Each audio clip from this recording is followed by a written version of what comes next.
Wereboy by Daniel Errico. The wolves in the woods grow as wild as trees. They do not say thank you, they do not say please. They roll in the dirt and they chomp and they growl. At night time they look at the moon and they howl. But Warren was different, the youngest wolf pup. He would not go howl, he would not look up. Instead he ran back to his cave to go hide, and you would not believe what would happen inside. The brightest full moon would cause Warren to change from a furry young wolf to a creature most strange. His hair would grow short and run right to his head. His paws would spread out and form fingers instead.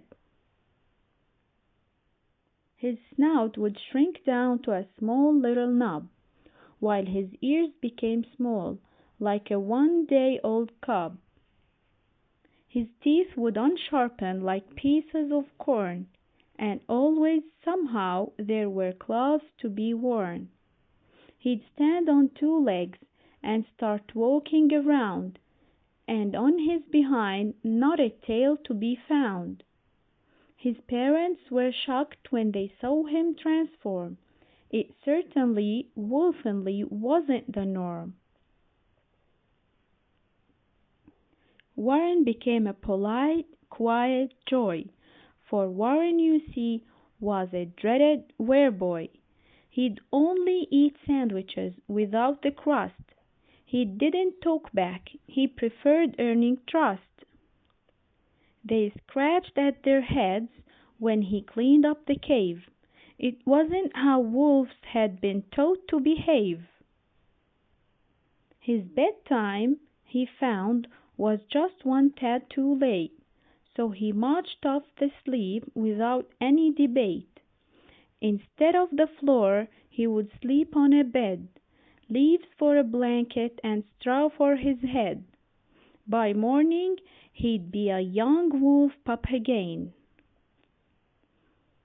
They all kept the secret together, but then a pack celebration to honor Sinclair, the eldest of wolves with the whitest of hair. When it came time to howl, they all looked around, but the family of Warren was not to be found.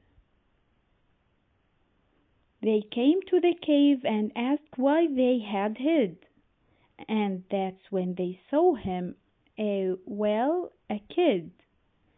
"A wereboy!" they shouted. "What do we do?"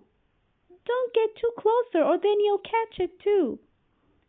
Warren sat patiently reading his books, but somehow that made them give wolfier looks. His parents objected. "There's nothing to fear. Everyone changes, each one of us here. Warren's the wolf that you all knew before. It's just that he happens to be that and more."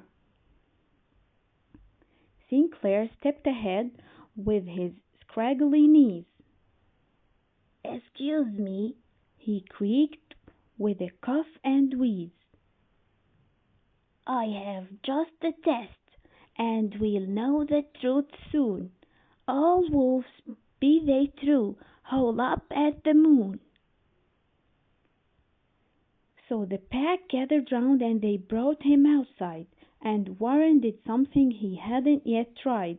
He lifted his head and puffed out his chest, looked straight at the moon, and he gave it his best. And from his heart, where it lay all along, came not a howl but a beautiful song.